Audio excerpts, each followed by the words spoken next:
The latest events from Lynchburg Tourism. It's all right here. Local news, weather, sports, deals, and more at the lynchburgportal.com. Your gateway to everything Lynchburg.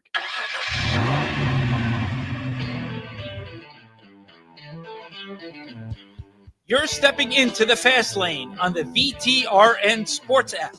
93.3 FM and 1320 AM Lynchburg, or by asking Alexa or Google Home, open VTRN Sports Lynchburg. Now, take the fast lane through the topics that matter across the Commonwealth. This is the Fast Lane with Ed Lane. Do you want to know what the significance of today is? Wednesday, February 4th? No, not the day where basically everybody is back to school except for Lynchburg City schools. Although they are on a 2-hour delay tomorrow. Thank goodness. I'm going to really restrain myself from having to play this soundbite and actually follow through on it.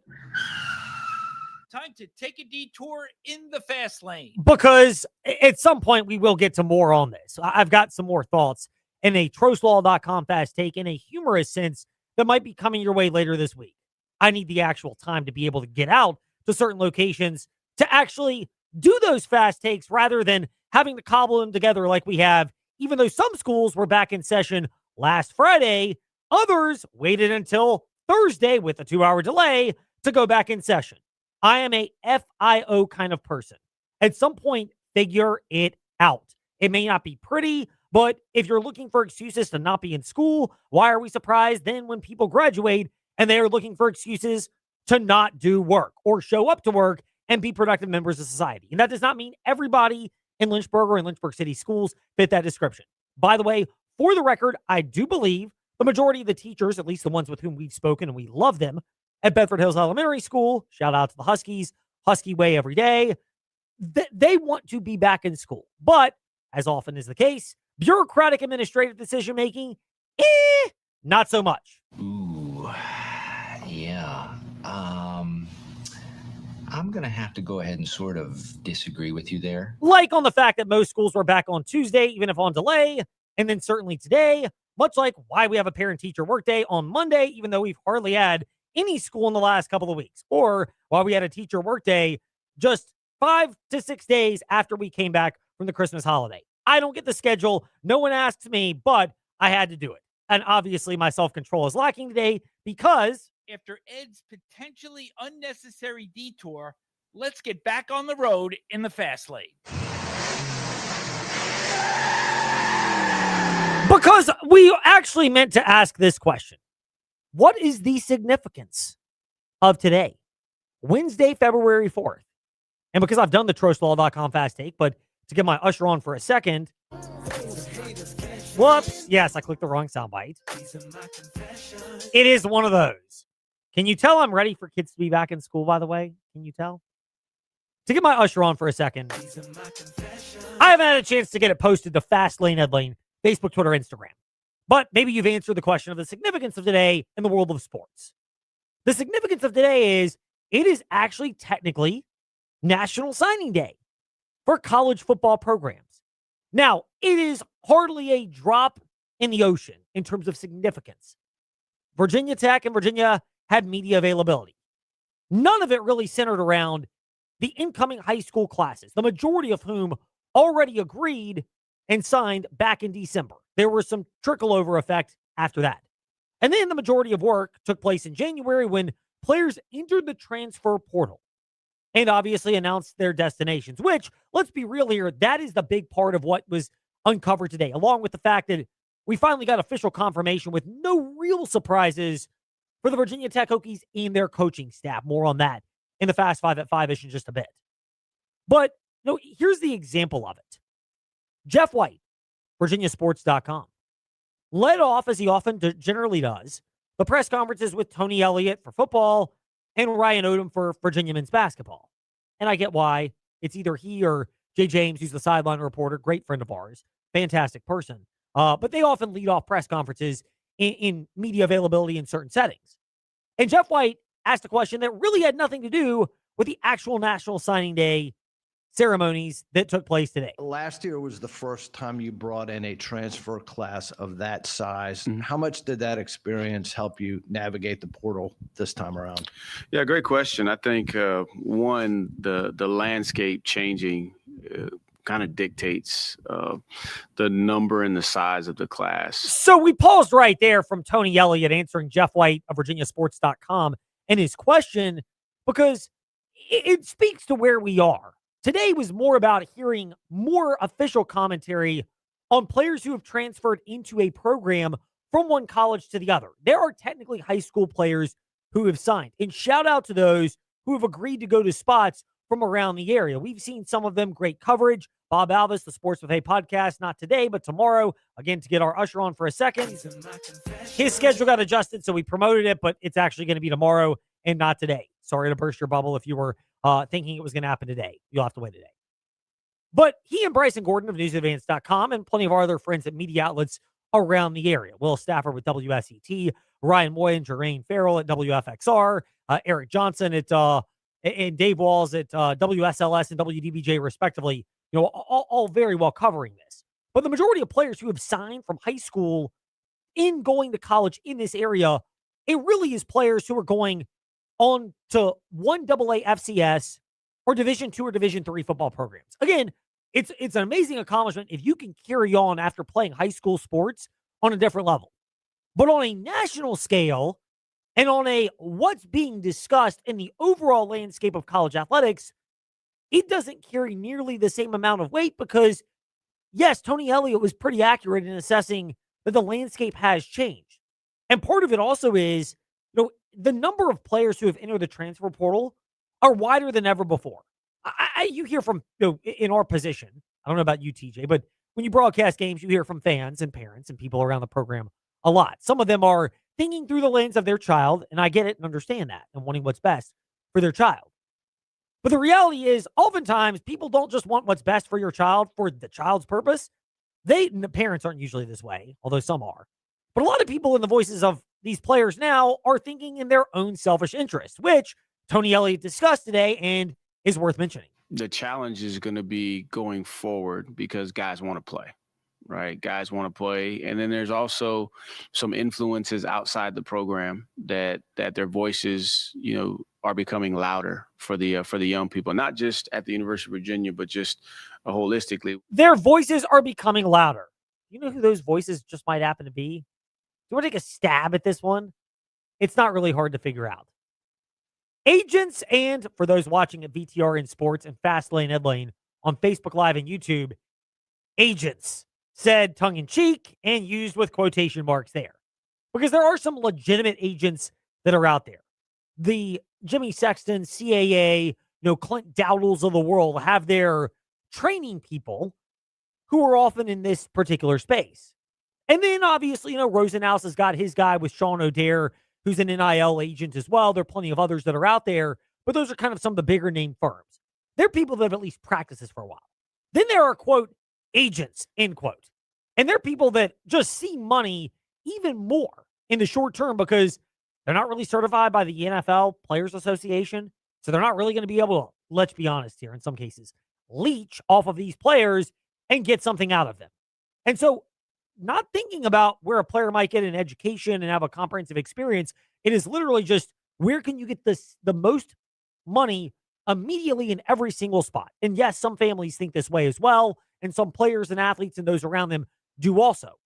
But Tony Elliott, I think, has hit the nail on the head on why today, even though it's big in our area, for certain players who are signing with smaller colleges, why it's getting attention on the national level is the fact that this is a chance to really speak about what's transpiring with players who've transferred into a program, because the number of players entering the transfer portal are larger than ever. In a 23-24 cycle, there was a total of, 4,500 that went in. The 24-25, it was a total of 4,500, right? So that's 9,000 over 2 years. We had 10,000 in 1 year. We had 4,500 in 1 day, and so I think that there's not a whole lot you can do with that. That's more the external influence saying and encouraging guys to move on. External influence, encouraging guys to move on. I mean, it is what it is. Like, here's an example. This is one of my favorites, by the way, as you know, if you listen to the Fast Lane long enough. The forever a Crimson Tide, forever a Wahoo, now forever a Razorback. Hunter Osborne is going to be our example. Go to his Twitter profile. Like, just Google Hunter Osborne UVA. And his Twitter profile has at Razorback FB and then business inquiries in the site of his agency. Do you know what that's code for? That's code for agent. That's code for I am going to the highest bidder. Again, I don't begrudge these people for getting as much financially as they can at all, but it is part of the reason why, if you are a parent of a player from our area who is signed on with another program at a lower level, you're not getting the level of attention you normally would. And it's justified in the sense on a national scale, but on a lower level scale, it's worth also still mentioning these high school players and how impactful it is, like Jaden Coward of LCA, who's committed to Elon, or Pearson Brooks from Jefferson Forest, who's committed to Ferrum. Those are not earth-shattering moves in the landscape of college athletics. Let's call a spade a spade. But it is still worthwhile. It's just this day is changed significantly because it is viewed much differently in the context of broader athletics and where players really have their minds and where they are really looking to give their attention. Meanwhile, if you're driving down the road, your attention should be on what's ahead. States, or including Virginia, are feeling a greater emphasis on don't drive distracted and enforcement that is taking place, understandably so.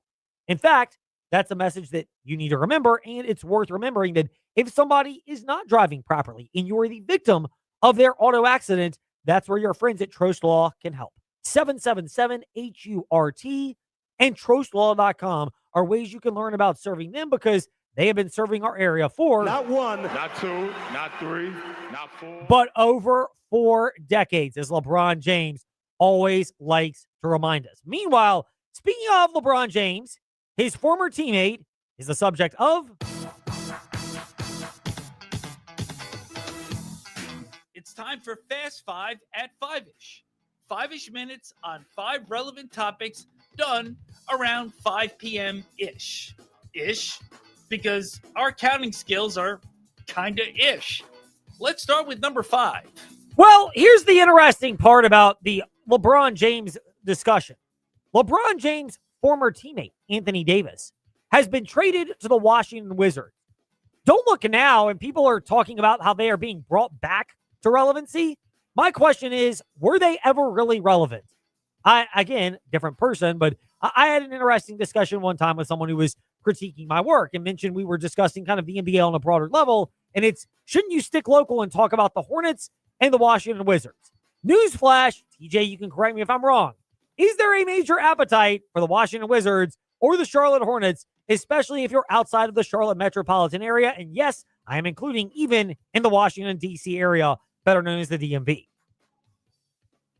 Yeah, I would think so. So you would disagree? You think there is a little bit of interest in those teams? I do, because let me start with Charlotte for a minute. I think people see the growth that Charlotte's making with that young, captivating team. I love the Kobe White move because of it. I think that's going to help build a playoff team around young players like Brandon Miller, like Con Knipple, and obviously LaMelo Ball. And with Washington, I think with the kind of team they built, it's either a now or never move. It's like they want to just push into the playoffs. They don't care about rebuilding anymore outside of the draft picks they picked up. I think it's the perfect spot if you want to prove that you can make it to the playoffs and you're considered a superstar. That's the move to make. So that's interesting.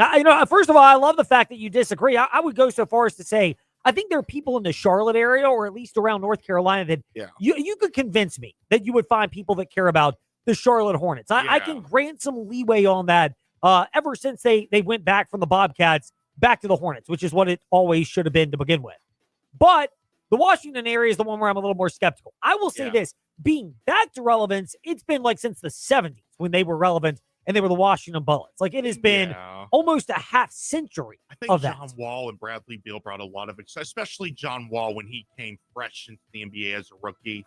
He brought excitement there. I remember I went to a Wizards game there, and they were selling out crowds, but it's been a long time since the Wizards have been considered relevant. But that's a whole mess they got to figure out. And I think it's going to take new ownership, kind of like with the Washington Commanders. Yeah. New ownership to get them back into the relevance. Sure, but I will at least say this about the Wizards. They obviously, you can't be more dysfunctional than the Washington Commanders were under their prior owner in terms of all the baggage that went along with him. But I will give this to the Wizards. They added Trae Young in this offseason. They've now added Anthony Davis. Do I really think that that's a combination that's going to bring a championship? If he stays healthy for 50 games, they're a competitive team. I admire the effort to add that to Alex Sarr and what's probably going to be another high draft pick, which, you know, I mean, if you can get one of those top 4 to 5 picks this year, everyone knows about Peterson or Debanza, Caleb Wilson for North Carolina, Boozer from Duke, the kid from Houston, as well as the kid from Arizona. I mean, you got 6 legitimate players. If you can get one of those, all of a sudden, don't look now, but maybe there's something there for the Washington Wizards. I admire the effort, but, you know, and the jury will still be out on whether those first-round picks net anything to Dallas, which, again, Trey will have fun on that probably tomorrow in the morning warm-up, making fun with the Luka Doncic trade. But, you know, for the Washington Wizards, I will say this. At least it's got people talking about them in a way that nobody was doing 24 hours ago. And a shout-out to Karita Parks of Parks PR, who said, this is not a PR crisis, but if anything, is an example of positive publicity that is coming to the Washington Wizards from this particular move. Meanwhile, not so positive in the Washington, D.C. area. Number 4. The Washington Post executive editor Matt Murray said on Wednesday that the paper will be ending its sports coverage in its current form, although it will retain several sports reporters to do feature stories and cover sports more from a cultural and societal phenomenon.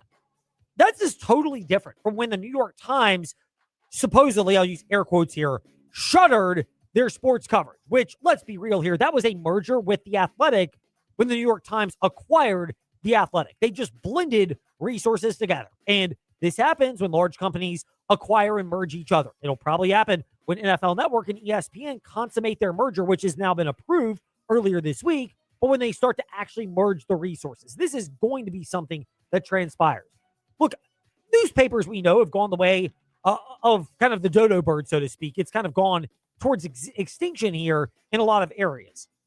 But it's sad to see this still because I like good journalism. You know, and people often don't appreciate the amount of effort and work that goes into it. It's easy to bag on why does newsadvance.com not have more coverage? They got one guy doing high school sports, and Liberty, Bryson Gordon. Does a phenomenal job with what's being asked of him, but they really haven't filled the void with the departure of Ben Cates. You see other outlets in the area as well. Charlottesville, Roanoke, Richmond, DNRonline.com. And most, they have 2 local sports staffers, one that may cover high schools, the other that may cover the big colleges. And in the reality is they're being asked to juggle multiple things on their plate. We appreciate the work of those that cover these sports. Bryson Gordon from newsadvance.com was in the morning warm-up today at VTR in Sports on Facebook Live and YouTube, and the morning warm-up wherever you listen to podcasts.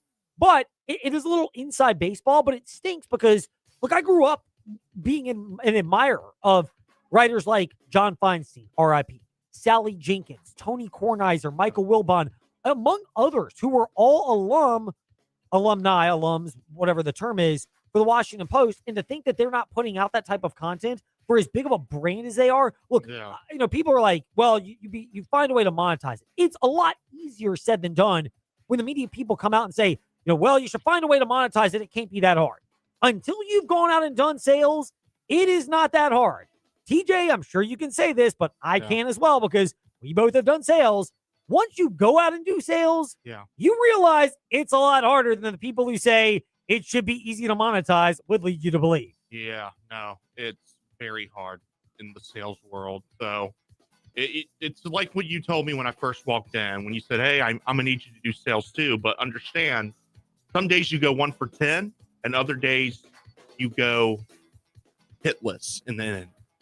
Yeah, I mean, you do. And it's just, it is what it is. You have some days where 3 calls nets appointments. You have some days where 1 gets you a response. Some days where you call a bunch and you're over. Like, it is what it is. It's very cyclical, and I don't have any way to describe it, but it is an indictment and indication of how hard it is to sell in a fragmented media space where the theory is you should have good coverage. The reality is there are more sources for that information, and it's harder to get the advertising dollar to commit to the coverage, which is the business reality of the closure of the Washington Post sports section. It's overhead. The biggest form of overhead for any company is their employees. Meanwhile, speaking of overhead and losing money, Number 3. Florida State has reportedly lost $434 million in athletics-related debt. They have amassed $437 million in athletics-related debt for the 2025 fiscal year, with 71% of the university's debt coming from athletics. If anything, maybe they should go a little further into the debt to get to 73% debt. But jokes aside about that for Florida State, I mean, when you're suing the ACC, let's be real here. Is there anything more expensive than prolonged legal cases? That and accountants. They charge by the hour for a reason. Let's not kid ourselves. Meanwhile, Florida State is involved in that. Plus, they have not necessarily been the most fiscally well run. And this explains the idea of why they have kept coaches like Mike Norvell and others longer than expected and went with a cheaper option to promote the since departed Leonard Hamilton, because they are finding a way, but they are really struggling at Florida State from a business profit and loss standpoint, which was also an explainer for why there was pressure on the ACC. Meanwhile, speaking of college football, on a much brighter note, Virginia Tech formally announced the appointments of Jarrett Ferguson, Brian Christ, Cam Phillips, Jerron Govea-Winslow among those who were retained for this coaching staff. What do three of those players have in common? Former players. They are former players. Jarrett Ferguson, Cam Phillips, and Jerron Govea-Winslow, who were with Virginia Tech. They are also all in support roles where James Franklin has worked around to have people that are in higher roles, but they brought in people and retained people who still have a connection to the school. You add on to that the fact that they announced their coaching staff changes and adjustments today. J.C. Price is not officially in a coaching capacity. Brent Pry is actually the only coach who's on staff who has former ties. He and Anthony Midget both, they are the two that have ties to Virginia Tech. But you've also got two to Virginia with Fontel Mines at wide receivers coach and Anthony Midget, one of the defensive backs coaches for Virginia Tech. I like the idea, again, of having people around with ties to the school, but especially in these support roles. Relative to the amount of money you are paying within an athletic department, it is not all that high. And relative to that amount of money that's been paid out to other people, it's realistically not the worst expenditure in the world to have people that are championing and cheerleading your cause. Meanwhile, championing and cheerleading in number one, the Lynchburg Hillcats, Erlen Serta has been named manager, taking over for Jordan Smith, who has moved on, still in Class A, but now at Fort Myers in the Minnesota Twins system. Some of these moves are based upon how an organization views the desire for development. And some of it is also the fact that when you're talking about in coaching, in baseball in particular, but in a lot of coaching, two things happen. You get happy feet, and additionally, if you've done well and Jordan Smith had done well, other organizations can take notice and want that type of service. And the Twins are in a spot where, like the Guardians, they need to build from within. They are not in your, nobody's in the Dodgers category, but even in your Braves, Blue Jays, Phillies, Orioles, Mets type category, where you can spend some amount of money and procure talent. They are in the draft and develop like a lot of those central teams are. The Guardians, the Brewers, the Royals, the Twins, the Reds, the Pirates, although they don't spend any money in Pittsburgh, but that's a different topic. Therefore, you're looking for those edges. The Twins are, but also it's not the worst idea in the world if you're the Hillcats to just have a different voice that comes in. Jordan Smith had a fantastic run, but Erlen Serta was there. He was around it, but also his delivery and approach is different, and it's a chance to start fresh when the roster resets as well. Meanwhile, when we return in the Fast Lane, we have gotten some of your feedback on some other potential developments. We will get to that and on some thoughts we've discussed. When we return, then we'll connect with Amy Trask, friend of ours in the Fast Lane. All of that's still to come on the VTRN Sports app. And as that smart speaker, open VTRN Sports. Keep your thoughts coming at Fast Lane Ed Lane, Facebook, Twitter, Instagram. Feller Chevrolet is now Apple Chevrolet. While the name's changed, we're still the same trusted Feller's team. Same management, same knowledgeable parts and service, same techs, same professional sales staff. With over 200 years of collective experience, we'll continue growing stronger alongside our community. From the newest Chevrolets to top quality pre-owned vehicles, Apple Chevrolet delivers the same unmatched customer service. Visit us at driveapple.com. Apple Chevrolet of Alta Vista, powered by the community we serve. You're seriously considering buying investment property, but you're unsure of all the steps. That's where we come in at Brownstone Properties. We're navigating different home investment journeys daily, just as we've done for decades. From buying with one of our licensed realtors to a full-service property management after the purchase, Brownstone Properties will walk with you step by step on your real estate investment journey. For a free initial consultation, call or visit us online today at brownstoneproperties.com. New year can mean new changes in your life, but you know what will never change? The great deals that you get on InsaneRadioDeals.com. And we don't just feed your taste buds, but we feed your adventurous side, your hobbies, your interests, with great rates on Rise Up climbing passes, Aquatrek Adventures, and Cross White Athletics Club. Or if you're a sports nerd like me, we got gift certificates for a seaofred.com and BNC Sports located at River Ridge Mall. All this and more at InsaneRadioDeals.com. Do you want to experience the benefit of radio and digital advertising for your business, but have no or limited funds to advertise? Let us tell you about InsaneRadioDeals.com. No cash needed. We will advertise your business on our 8 over-the-air AM and FM stations and our digital platforms that distribute out news talk, sports, and classic hits in exchange for gift cards, tickets, or experiences that will be used for your business. This allows you to advertise across the entire Virginia Talk Radio network without any cash needed and to generate a large amount of new business. Last year, we started over 1.4 million digital streams on our online platforms. No Lynchburg base group reaches more people. So VTRN and InsaneRadioDeals.com is the place where your business gets heard. Want to learn more? Call Melinda 434-534-6100 or email info@VirginiaTalkRadioNetwork.com. That is 434-534-6100 or info@VirginiaTalkRadioNetwork.com. Hi, I'm Zach Mackey, the voice of Virginia Tech Hokies men's basketball. Start jumping. This is your home for the Hokies. VTRN Sports 93.3 FM and the VTRN Sports app. Hi, this is Bill Roth, voice of Virginia Tech football. You're listening to The Fast Lane with Ed Lane and Trey Lyle. Join the chat at Trey Lyle VT and Fast Lane Ed Lane on Facebook, Twitter, YouTube, and Instagram. Qualifying heat races are done. The green flag will drop at 6:20 p.m. tonight on Fox and on your MRN radio affiliate. We are not one, but they do a great job, and we appreciate Alex Hayden and Steve Post, who join us regularly in the Fast Lane and will, as the NASCAR season gets underway. It actually really gets underway next week with Speed Weeks taking place, and then next Sunday, a week after this Super Bowl Sunday, the Daytona 500. By the way, you can hear the Super Bowl 2 o'clock airtime right here on the VTRN Sports app. And we bring that up, of course, because Ty Gibbs qualifying third for this event at Bowman Gray Stadium behind the Liberty University driver, although he's not in that car sponsorship tonight. William Byron, who's in second. Kyle Larson will roll off from the pole. We'll see what happens with a race that I don't know if you can take a whole lot away from it, given the weather conditions. Although, hey, we've seen plenty of races at Martinsville where it's about the same temperature, really cold earlier in the season. Meanwhile, time for some different kind of fan feedback. And yes, to that, we go to Martinsville. Excuse me for a little bit of that right now. Come join the chat or give us a piece of your mind. Trey Lyle VT and Fastlane Ed Lane on Facebook, Twitter, and Instagram. Now, it's time for fan feedback in the Fastlane. So one is on the NFL, Tsunami Tommy from the Martinsville area, and a listener at Fastlane Ed Lane on the podcast platforms and the VTRN Sports app. We're grateful for that. I don't know if he does asks his smart speaker as well to open VTRN Sports, but Tsunami Tommy has chimed in on 2 things. One of which is the NFL.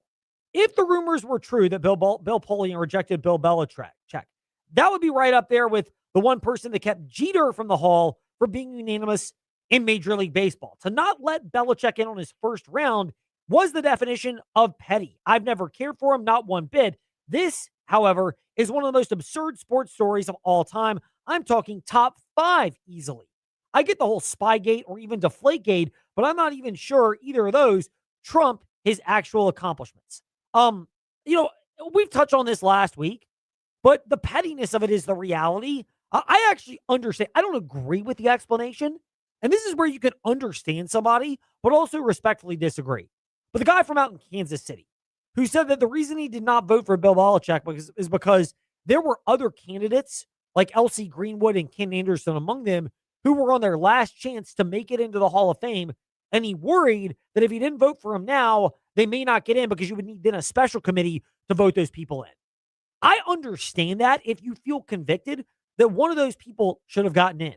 But I'll also say this. If it took this long for one of them to get voted into the Hall of Fame, were they belonging in the Hall of Really Good or in the Hall of Fame?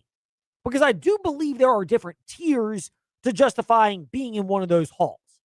And I disagree with that, but understand it. Meanwhile, the pettiness of it, Bill Pauline has come out and vehemently denied. Tony Dungy no commented it earlier this week when speaking at press availability out at the Super Bowl out in California. And, to me, it's always been petty. I know we touched on this last week, but it's worth reiterating. Bill Belichick has had a frostier than needed relationship with the media. I get why he would do it in Boston. I think it's kind of ridiculous in North Carolina to have a frosty relationship with the media because it's a totally different environment. And if anything, they can be your greatest sales arm, like, Duke basketball has learned, particularly with John Shire and the availability there. So you can use the media in a way where they are your best arm, not your worst enemy. But in spite of all of that, Belichick's accomplishments, not at the college level, obviously, but at the professional level, even if you want to bring up how his record really isn't all that good without Tom Brady, the fact of the matter is he still managed to help develop and make Tom Brady and that Patriot team a dynasty during their tenure together, and they both worked well together. And I get it. Brady won a Super Bowl and made multiple playoffs without Belichick. Without Brady, Belichick has struggled. But it's not like this was a 1 or 2 year wonder. This was a decade and a half of unparalleled excellence in the NFL. Really about 2 decades, if you look at the run for Bill Belichick. Basically 2 decades. That's why he should be in the Hall of Fame in spite of that. One more from Tsunami Tommy, by the way, on our fan feedback, and we always appreciate it. Fast Lane, Ed Lane, however you listen to podcasts. There's a rumor out there that's going around. It's from CBC, College Basketball Central, which, let's be real here, is not the same as CBS. But there is a report that there could be mutual interest. That's the phrase. Quote, could be mutual interest between the Chicago Bulls and John Shire if the Bulls move on from Billy Donovan. So a couple things to think of this. One, remember, Coach K flirted with the Los Angeles Lakers job. Different era of college athletics. You could have an iron fist level of control in college basketball that you could not have in the NBA back in the day. Whereas, I think today, college basketball and the NBA are relatively similar. It's annual free agency in college basketball. And in the NBA, it's not annual free agency, but the stars have so much leverage that whenever they get upset, they can basically direct and get coaches fired. And these spineless NBA organizations just acquiesce as opposed to saying, we're going to do what we do. And if you then pout and demand a trade, we're not going to honor that either. That normally doesn't happen. The owners are too afraid to do something about it. Or let me rephrase it. Governors are afraid to do something about it. Got to be politically correct in NBA terminology. Ridiculous as it is. They don't own the players. They own the franchise and pay the players to work for them. But if we want to be super politically correct where everybody gets offended, let's use the term governors. John Shire from the Chicago Bulls, or to the Chicago Bulls. The rumors of it, quote, could be mutual interest, end quote. First of all, it doesn't mean he would actually want or take the job. Second of all, a lot of coaches will allow this stuff to percolate and fester, if nothing else, to continue to strengthen their leveraging position. In particular, within the college ranks, where you're not negotiating with skilled, seasoned businessmen the way that you are in the pros. In the pros, you're talking about owners. If you think millionaires are seasoned and hardened, try being a billionaire. So it's a lot different. They operate on not just a couple of I don't give a you-know-whats. They operate on a lot of those. So in college, it's different. But it's not the worst thing in the world to allow these rumors to circulate. It can continue to make sure you maintain a strong position. So I am not of the belief that John Shire is destined to leave Duke for the NBA. The landscapes, I think, are fairly similar. The NBA, it's not like it offers this bastion of stability, whereas at college, even if you retool annually, you get a level of grace. Not to mention that, and TJ, you're the Duke basketball fan here. He hasn't won a championship, but he has made a Final Four. He's only been there a couple of years. I think of all the coaches who've been promoted internally, most of them have been a disappointment. But John Shire is the exception to the rule, and I get the impression the Duke fan base really is pleased with him and are in no rush to try to usher him out or wish him to leave for another job. Absolutely not. Even when Coach K was there, K referred to Shire for all his recruiting because of John Shire, unique ability to be able to bring in recruits. In a world where people thought Duke was going to fall, John Shire still managed to get top recruits, had one of the best Duke teams, one of the best basketball teams, never won a championship last year. No one in the Duke fan base wants to usher John Shire out. And kind of like Dan Hurley, I don't think John Shire will take an NBA job unless he feels like it's the best path for him. I think he's a Duke Blue Devil. I would say so. I mean, again, I understand the college landscape is fractured in a number of ways, but to me, the college basketball and NBA landscapes are relatively similar. I get the NBA has more structure in air quotes, but it's not. The players still have so much power, much like they do in the college game. Or as Melissa McCarthy will remind us, they have lots of power. As our girl Melissa McCarthy is want to remind us. Right.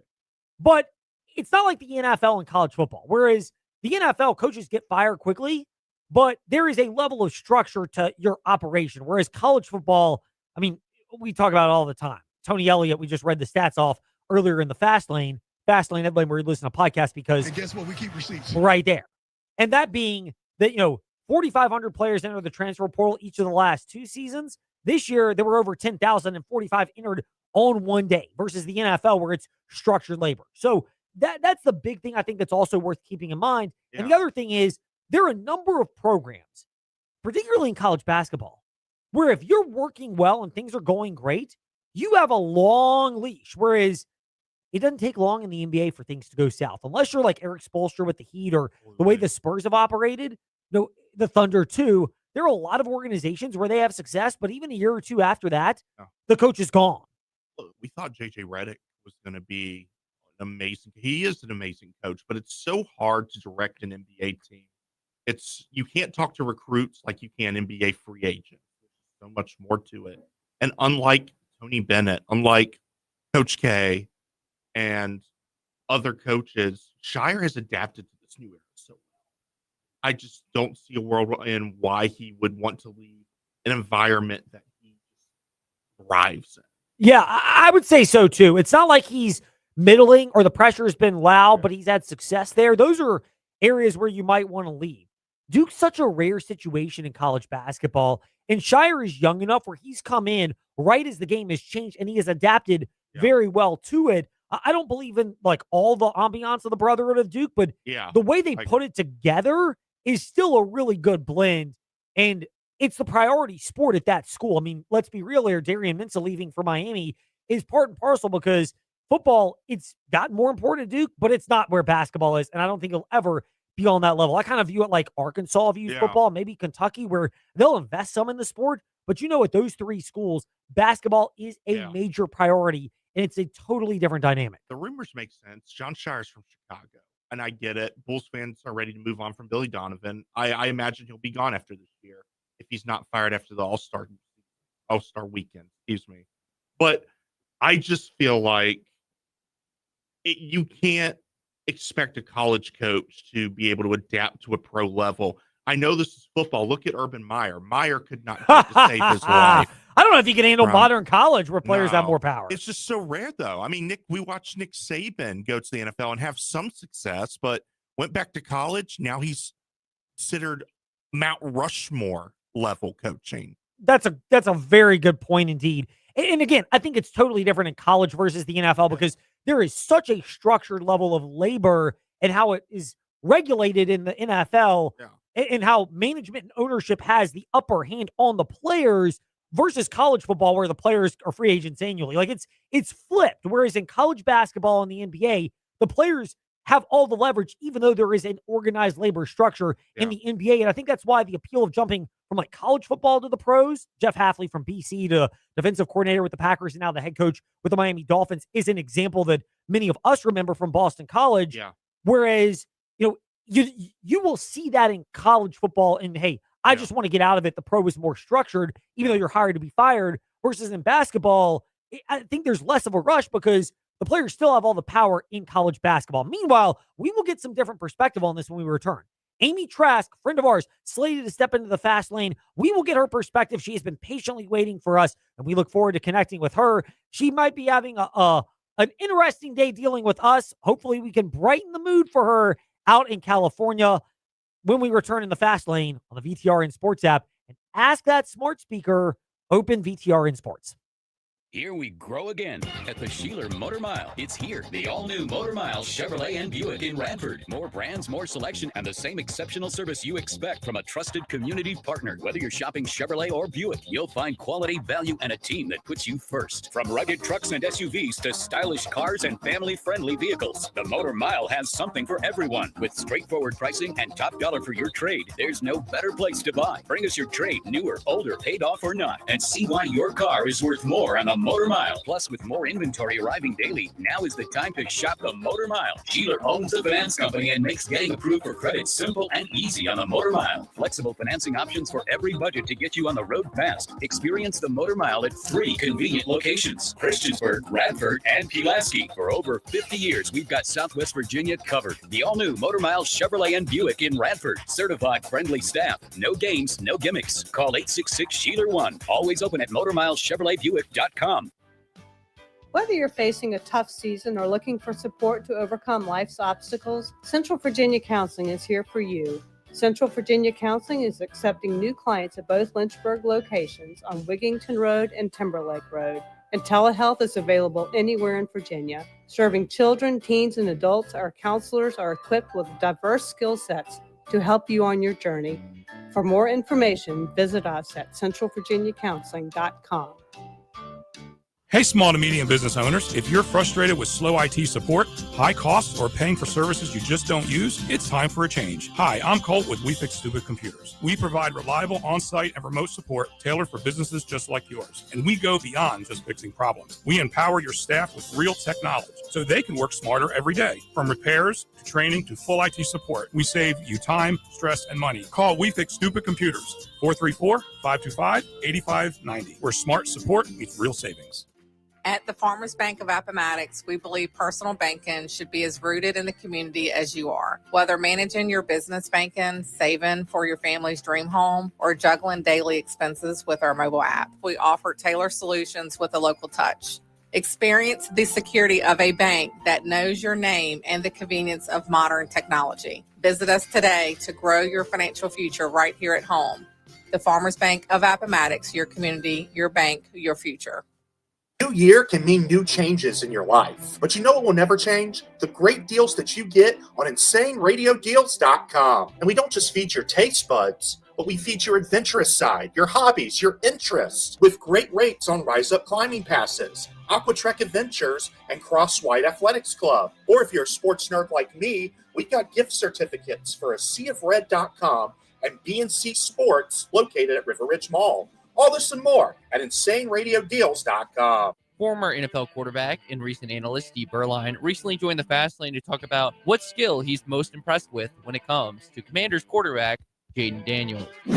Obviously he has the ability athletically to make plays and score very quickly, but I think the most impressive thing is the way that he's been able to sit back in the pocket, go through his reads, stay patient, not try to force things, take the check down if nothing's there up the field, or make a play with his feet, which we all know he does extremely well. That, to me, has been the most important aspect of it and the part that I think really deserves to be recognized. Listen to great interviews and analysis like this one on the Fast Lane, weekday afternoons, 5 to 6 p.m. on VTRN Sports, 93.3 FM, 1320 AM. As your smart speaker, open VTRN Sports and stream on the VTRN Sports app. And streaming live on YouTube at youtube.com/@VTRN Sports Lynchburg.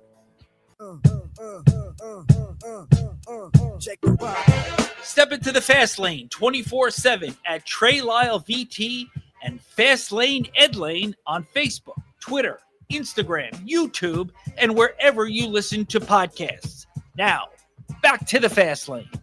Yes, indeed. It is our time to finally look ahead to Super Bowl 56, which you can hear 2 p.m. this coming Sunday right here on the VTRN Sports app after Virginia Tech Lady Hokies basketball with the great Evan Hughes, who was with Trey Lyle in the morning warm-up yesterday. And guess what? We keep receipts. At the morning warm-up or VTRN Sports, Facebook Live, YouTube, and however you consume your podcasts. Meanwhile, somebody who may have heard a little bit of our conversation that TJ and I had in the last segment, reacting to some fan feedback about the NFL versus college game being drastically different in terms of the structure of those sports and those organizations, is Amy Trask, who is familiar, of course, from observing both, but also having been the former CEO of the Raiders and an analyst for CBS Sports, who is with us here in the Fast Lane, and author of my favorite title of a book still, You Negotiate Like a Girl.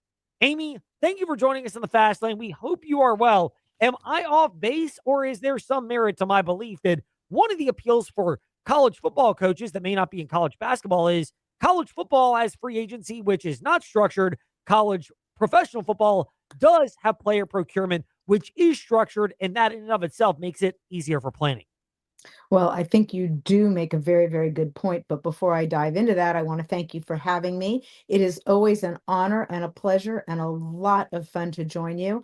And I misread your post earlier today when you said you had some glum news. I thought, oh my gosh, are they calling me coming on the show glum news? But I think I misread it. I hope I misread it. And I promise that I will not be gloomy. No. Not gloomy when you come on. Probably gloomy when people have to hear me go on another "we have no school today" rant. Um, remember no school days. Those are the great when you were the student. You raise a great point about coaching in college versus coaching in a professional league, but more so in the past than now. I think the NC2A is a giant mess. I think college sports it's complicated now. You've got players moving around as they should have the right to do, but there are structural issues, and then there's NIL issues, and there's portal issues. And look, do I think that college students should have the right to change schools? Yes, I do. Do I think that the manner in which things are being conducted right now is the right manner? No, I don't. And the only reason I raise that is I agree with the point you made, with the caveat I agreed with it more in the past. I don't agree with it as much now because it's simply one set of headaches in exchange for another set of headaches. No, you're not dealing with a salary cap. No, you're not dealing with some of the league structural issues, but you've got, no pun intended, since I'm sitting in California, the wild, wild west right now in college sports. Yes, it is. It is very much the wild, wild west. The other thing that's at the root of this, and we touched on this, the glum news was touching on, National Signing Day is technically today, although it's really not a big deal because there's one this is so college sports, by the way. They have a fall National Signing Day, which is in the middle of the season, but they're still also trying to juggle players coming in, and they have a transfer portal before the season wraps up. And not to mention that so much of this is, and I okay to do this, in the NFL, you would know better than anyone, our guest is Amy Trask, who wrote the book, no joke, You Negotiate Like a Girl. In professional football, you have, I'm not going to use my hands for this, you have agents. In college football, and I am going to use my hands for this, you have a lot of agents, said sarcastically and with the quotations for those looking at VTR in sports and Fastlane Ed Lane on the video feeds. That's another good point. And let's also just back up 1 minute and talk about the age difference. I mean, raise your hand, and I know I'm not on camera right now. Thank you very much for that. You would not want me on camera right now. But raise your hand, and I will tell you, I am raising my hand. Raise your hand if you did dumb things when you were 17, 18, 19. I started college when I had just turned 17. So you're now asking kids of that age to be making decisions without agents. Again, there are agents in quotes. There's just a lot of ways these athletes, these students, these young people can be taken advantage of. And I find that concerning. And look, I'm going to double down on this again because I'm emphatic about it. When you are a student, when you are a prospective college student, and a coach comes into your home and recruits you and convinces you or convinces your family that that's the college for you, and then you get there and that coach leaves, I've believed for decades and decades and decades that when that happens, if that coach who recruited you leaves, you absolutely have the right to leave. Well, now they have the right to leave even when the coach doesn't. But there's just no one there really to protect most of these athletes. That is very true. And oftentimes they're not in an age where they have the right guidance for making the best decision. Meanwhile, the right guidance for making the best decision at some point has to happen when you are an adult. And plenty of adults have not made the best decision, and we don't need to get into the political side of things, but there is an intersection of politics and sports that we can discuss with someone who has experience being around very wealthy individuals, including NFL owners. That's Amy Trask, CBS sports analyst, who is with us in the Fast Lane. And it is good news, not glum news, that she is with us today. Steve Tisch of the Giants, Josh Harris, but a different element of the Washington Commanders, were both mentioned in the Epstein files. First of all, I know he's not in the NFL anymore, but we can only imagine that, if Dan Snyder were only in the Washington Commanders, it must have been an entirely different thing because that guy had way more baggage than seemingly anybody. Is that a question about Dan Snyder? Because well, it can be, but I don't know if there are any more owners in the NFL who carried the amount of baggage that he did. Oh, I'm sorry. I guess I misunderstood. Look, my belief as to all of this is consistency, consistency, consistency. If that which had been revealed about team owners had been revealed about players, would the league and would the teams be taking the same approach with players that they will take with owners? Now, we don't know ultimately what will happen with Steve and with Josh. We don't know what their teams will ultimately do, if anything. We don't know what the league will ultimately do, if anything. But what I feel very, very strongly about is if players would have been punished, either suspended or fined or otherwise sanctioned for what these owners have apparently done, then the standard should be the same, if not higher, for owners than it should be for players. But we don't yet know what, if anything, the league will do. Well, that's the big thing that is also brought up in this is we're not quite sure where things are going to go with Steve Tisch and Josh Harris, Giants minority owner, Washington Commanders majority owner, the two names that were mentioned in the Epstein files. And we don't need to get into the political side of things. We will divert people to the Virginia's Talk Station app, our sister stations, if they want the political commentary on that, because that's not what we're doing today in the Fast Lane. But this is the type of question that Roger Goodell had to address at Super Bowl Media Days earlier this week. Do you ultimately believe that this is the type of thing that the NFL will act on, or is this the classic case of we'll let more information unfold? I don't know. I heard what Roger said. I understood his point, and I agreed with his point that they need to find out all the detail and all the information they can and make the right decision, not a quick decision. But I don't have a prediction as to what that decision will be. Amy Trask with us here in the Fast Lane, CBS Sports NFL analyst, former CEO of the Raiders and author of the book, You Negotiate Like a Girl. You get negotiations in a labor sense as well. We know the NFL could go through that again. They don't have a labor agreement that expires until 2031, so that part is firmly in stone. But one of the key negotiating points that has been seeded already is the idea of an 18th game. Robert Kraft brought it up a couple of weeks ago and mentioned that the league, quote, will, end quote, extend to 18 games. We know that seems to be a desire of the league. Meanwhile, Commissioner Goodell spoke with the media a couple of days ago and kind of backed off of that to a certain extent. What is your read on how this is being handled through the media and through the fan commentary? Well, this might strike you as odd given my role now in the media, but I don't think these things should be handled through the media. I have a very, very, very different view on negotiations than most people. We often hear people say of negotiations, quote, let's sit across the table and negotiate with one another, close quote. Well, if the goal is to reach a deal, then why do you want to sit across the table from one another? And why do you want to negotiate with one another? If the goal is to reach a deal, sit on the same side of the table and collaborate and work to make a deal. And in that regard, if 18 games is important to the league, and I strongly, strongly believe it is, well, then the Players Association should say, great, we understand it's important to you. Here's what's important to us. Now let's find a way to compromise, and let's find a way to get you what's important to you and get us what's important to us and reach a deal.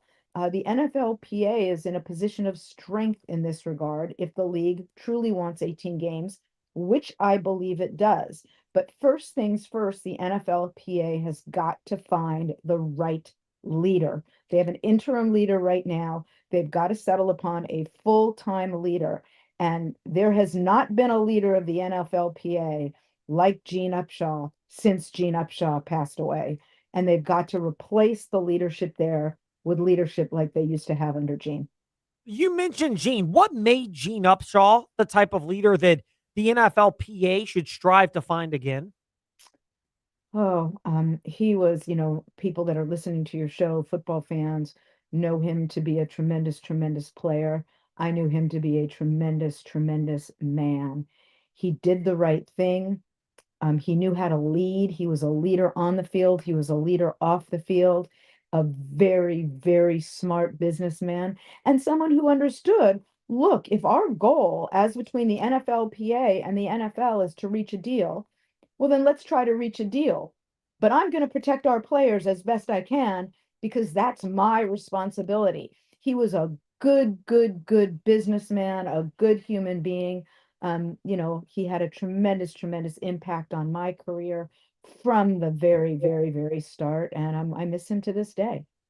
Strong words from Amy Trask with us here in the Fast Lane. Amy, we bring up that as well as she joins us from CBS Sports as an analyst and, of course, author of You Negotiate Like a Girl.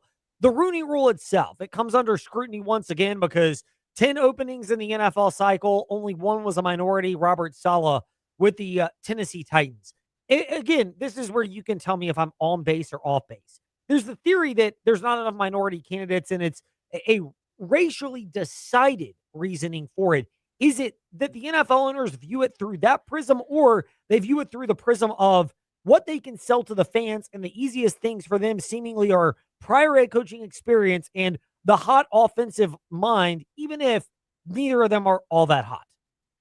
Well, and of course, in the Super Bowl, we have two defensive coaches leading their teams. So to those who think only offensive minds are the answer at head coach, turn on that game on Sunday and maybe you'll change your mind. Look, there's 32 team owners, and actually I'll carve Green Bay out because they don't have a specific team owner, but they do have leadership. So 32 teams, 31 individual owners, 32 teams. Each one does business differently. I don't think it can be painted with one brush. What's that saying? Painted with a one brush stroke or broadly brushed. Whatever that saying is, I don't think there's one answer for all 32 teams. Each team does it right. Do I believe that each team owner or each team decision maker, if the owner has delegated that authority, wants to make the decision that is going to help them win? Absolutely. Those who own teams want to win. Those who are involved with teams and know their jobs depend on winning want to win. But every single one of the teams approaches this differently. And I will take this moment to say that I had the great, great, great fortune of working for someone who decades and decades and decades before this was even a topic of discussion, hired without regard to race or gender or any other individuality which has any bearing on whether one can do a job. And I owe my career to the fact that he did, and that's the way everyone should hire. Amy Trask with us here in the Fast Lane. Amy, we will wrap it up on this. This is the last question, and I guess we have to ask you to a certain extent. You can make a prediction if you want for Sunday's game, but more game flow. Are we in for a good game? Are we in for a blowout similar to last year? What can we expect when we tune in at 2 p.m. right here on VTRN Sports? I'm going to answer that, but before that, I want to tell you one thing about Fast Lane. I think of you guys every single time I'm driving, and some jerk is going really, really, really slowly in the fast lane. We all know the fast lane is for passing or going fast, but anytime I'm behind someone who's going really, really, really slowly, but in the fast lane, I think of you guys, and then that makes me smile. So instead of wanting to sort of, do too much honking and too much flashing of my lights, okay, I do a lot of that, but I always think of you guys and smile. So thank you for having me on. And to answer your question, I think we're going to get a good game. I love a defensive struggle. We once won a game 7-6. I thought it was a thing of beauty. Many, many, many people want high scoring offensive showdowns. I love a defensive struggle. And we are going to watch the team that gives up the fewest points per game, or that gave up the fewest points per game this season, against the team that gave up the fourth fewest points this season. I think we're going to get a great game. I think it's going to be a defensive struggle. I hope it's a defensive struggle. I would love it. Defensive struggle means a close game by default, which in and of itself obviously is great for our listenership right here on VTRN Sports, but not as good as having Amy Trask in the Fast Lane and praising us and remembering us for people that need to respect the fast lane rather than being left lane abusers, left lane lollygaggers. Exactly. Oh, it just drives me nuts when I have to deal with that. And they go super slow, and it's like they have the clueless look on their face, and it's like, should they really be driving? Do they understand what they're doing here? And I'm bad about it because when I'm behind someone who's going very, very, very slowly in the fast lane, I do the thing where I flash my lights at them, and then I do the Yep. thing where I honk, and sometimes I might say things, and and then I think of you and I relax. To get my usher on for a moment, I must confess that, being somebody who has grown up following NASCAR, when they go really slow, I do the whole thing where they turn sharp to the right and the left, like they're trying to clean the debris off their tires and keep it warm because they're under caution. It's like, we're going so slow, we might as well use the time. And it is maybe a passive aggressive sign of disrespect for them as well. You and I better not be, driving next to each other at the same time because we might have a little too much fun. Oh, we definitely might, but we will at least know how to use the left lane appropriately. Yes, So, we will. Amy Trask with us in the fast lane. Amy, it truly is always a pleasure. Enjoy the action this coming Sunday. Thank you very much for your time as always, and we look forward to speaking again soon. Thank you for having me. Amy Trask with us in the fast lane. That does it for us today on VTRN Sports app. Asking your smart speaker, open VTRN Sports, W227BG Timberlake, WVGM Ames Lynchburg, WMNA Gretna, Danville, Southside, and all across the Virginia Talk Radio Network. We are back tomorrow, 5 to 6 p.m. right here on VTRN Sports, your home for the best play-by-play, including tomorrow, Virginia Tech Lady Hokies basketball.